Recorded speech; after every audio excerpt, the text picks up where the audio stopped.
Ricardo, Y, no sé si ya te preguntaron por qué línea de vida. esa es una muy buena pregunta, ¿eh? Dije, era ya, estaba esperando que me la hiciera.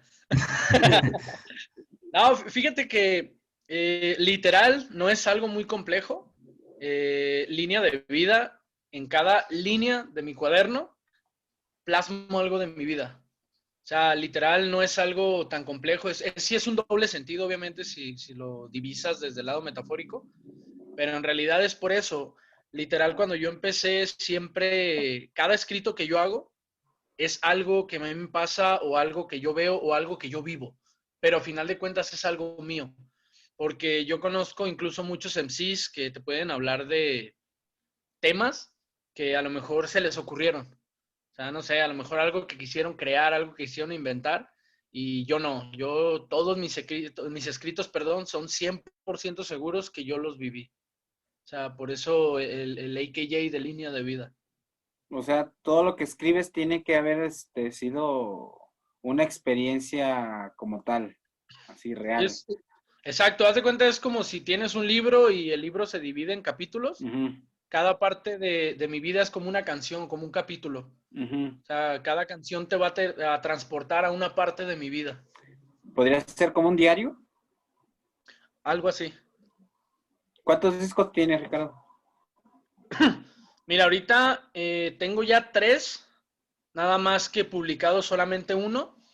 Lo iba a sacar físico, pero como te había comentado anteriormente respecto a lo de las cifras y todo ese desmadre, no lo hice porque yo sé que pues, no se va a vender y la neta no quiero invertirle. Si es mucho lo que se le invierte a la maquila Ajá. y la verdad no. O sea, preferí dejarlo digital, está en YouTube. No lo subí tampoco a Spotify porque también pues es un costo que tiene anual y la Ajá. verdad ahorita no puedo darme eso. Pero ahí lo tengo y tengo otros dos en puerta, uno que ya de hecho ya está terminado, nada más falta presentarlo, pero pues Ujú. con esto del COVID la verdad no quiero hacerlo porque también uno se expone mucho. Y el tercero pues apenas lo estoy grabando, pero ya llevo como la mitad. O sea, literal son Sí, tres que ya tengo. El que sí es más me, me fresco gus- es este que está en YouTube. me gustaría saber cómo titulas tú tus discos. ¿Cómo titulo mis discos? Dame un segundo, nada más déjame cargar el celular porque se le está acabando la batería. Sí. Pues mira, la mayoría de veces que titulo mis discos son siempre al final, te voy a ser bien sincero. Yo, Ajá. yo casi siempre me pongo a escribir, que es lo principal, y ya al Sí. final diviso, no sé, a lo mejor algún sentimiento que tenga en ese momento, donde esté hablando de algo en específico. El disco que presenté, que lo presenté en Ujú. diciembre, lo titulé Horizontes. Ajá. Mucha gente me dijo, oye, ¿por qué lo hiciste Horizontes? Literal, porque las colaboraciones que están presentes en el disco son de poetas y escritores de aquí de Guadalajara. Tú Mm, sabes que dicen que cada cabeza es un mundo y obviamente pues cada mundo es como un horizonte.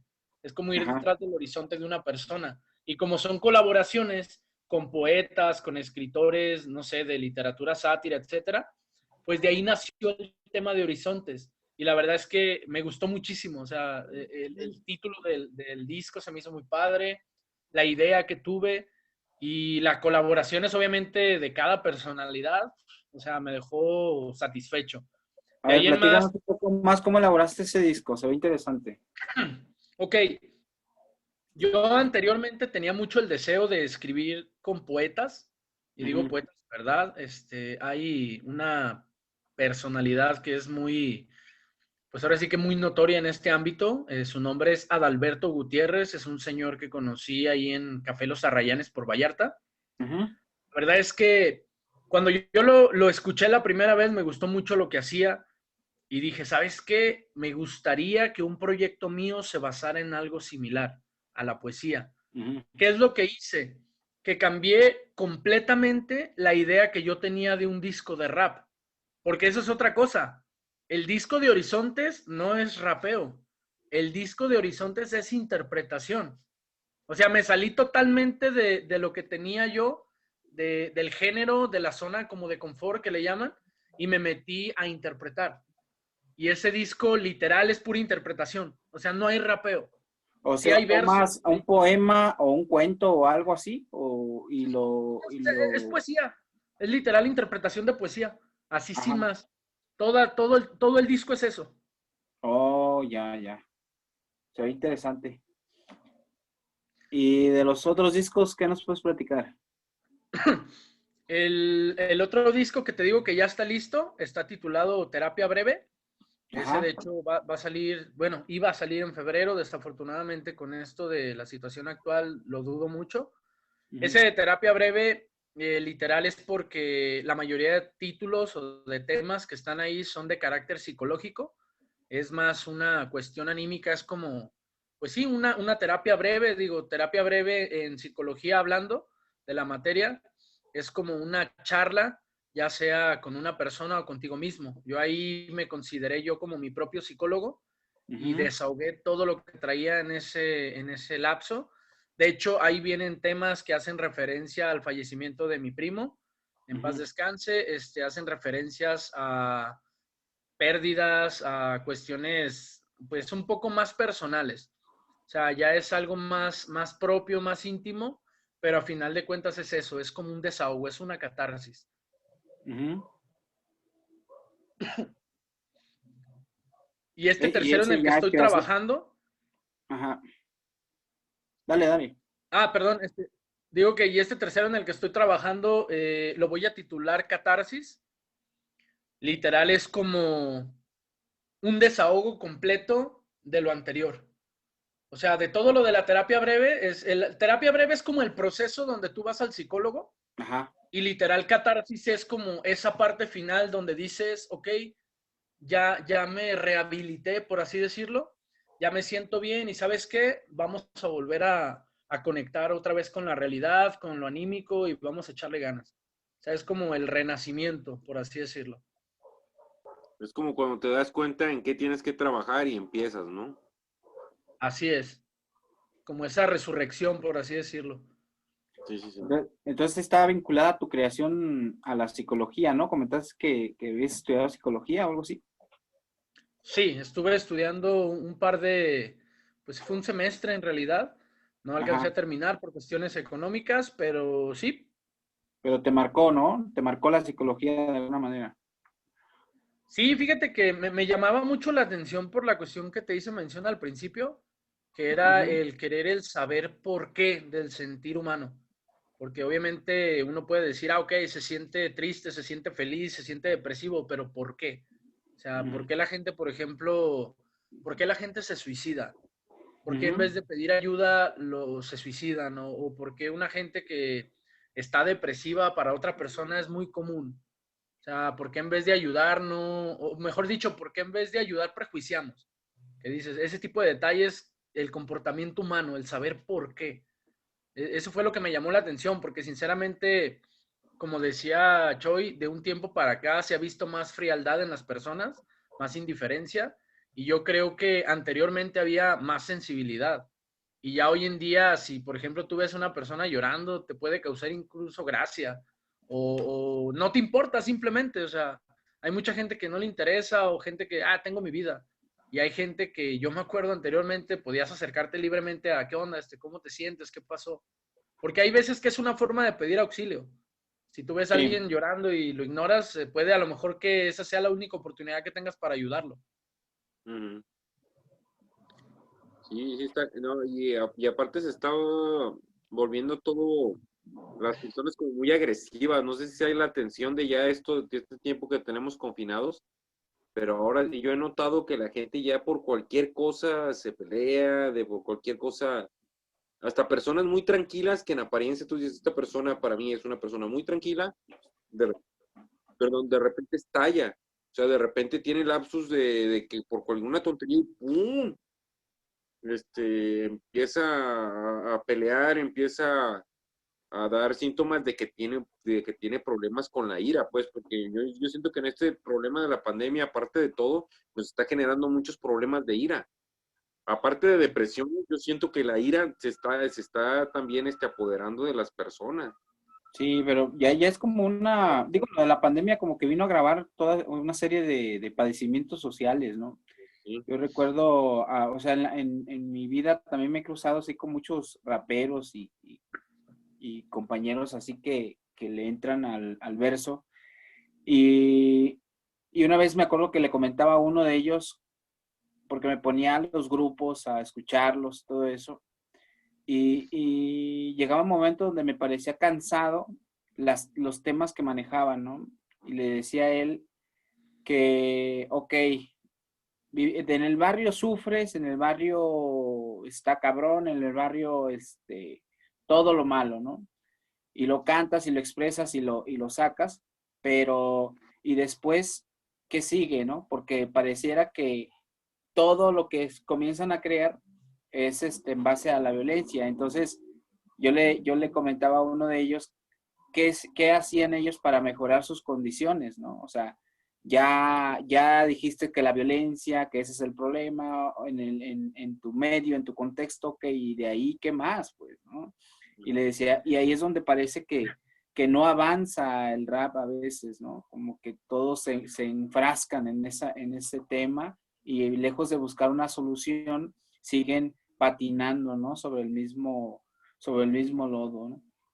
Es como, no sé, De un hecho, poco, fíjate, sí, nada más comento algo rapidito. Nada más es como, no sé, gente que criticaba un poco a Santana por sus canciones, que decían que era la misma canción. Es un poco eso, o sea, ok, ya cantaste eso, pero no es posible que sigas con la misma temática una y otra vez, o que todo lo que vayas a crear sea la misma canción, o sea, pues como que no, ¿verdad? Ujú. de hecho, yo te puedo compartir, digo, porque yo he sido partícipe muchas veces de esa cuestión.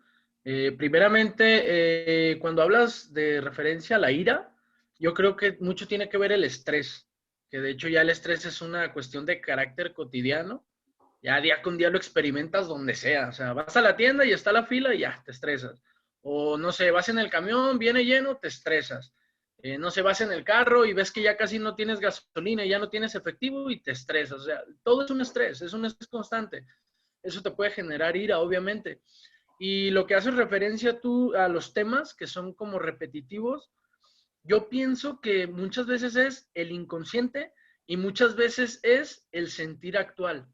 Porque yo digo, no sé si sepas, pero la cuestión tristeza es una cuestión de carácter que te puede durar entre días y semanas, pero la depresión es una cuestión que te dura meses o incluso años. Y hay personas que están deprimidas y obviamente si se ponen a escribir un tema, están tan reprimidos en el sentir anímico que aunque intenten escribir la canción más feliz del mundo, el final siempre va a ser triste. Sí, sí, sí. A final de cuentas es eso, o sea, ya a mí me ha tocado, digo, una vez me junté con un camarada y, oye, güey, vamos a escribir un tema que hable de superhéroes. Ah, ok. Empezamos hablando algo que decías como una idea, unas barras, y al final la canción fue triste. Y dices, no manches, güey, o sea, es inevitable. Porque te empiezas como a acordar frase tras frase. Es como cuando vas cosiendo, vas uniendo, digamos, pedazos de tela, pero a lo mejor se cruza algo que te detona y le da un giro inesperado a la canción y empiezas ya a hablar a lo mejor de un tema ya pasado, pero que lo revives en ese instante.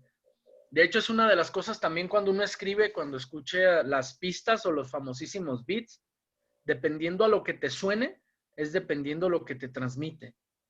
Y yo soy mucho de las personas que me enfoco mucho en la letra, pero hay ocasiones en las que escucho el ritmo de la canción, o mejor dicho, la esencia de la melodía, como me gusta llamarla, y fusionada con la letra del MC, del artista, del escritor, y te da otro contexto, te da otro trasfondo, que creo yo la mayoría de personas muchas veces pueden llegar a considerar repetitivo, pero al ponerte en los zapatos de esa persona, te puede llegar a pasar. O sea, digo, yo sé que a todos nos ha pasado. A lo mejor que estás con tus compas platicando de una anécdota y una semana después vuelves a platicar la misma anécdota.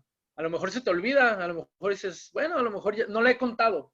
Y no sé, te encuentras a tu familia y se la cuentas.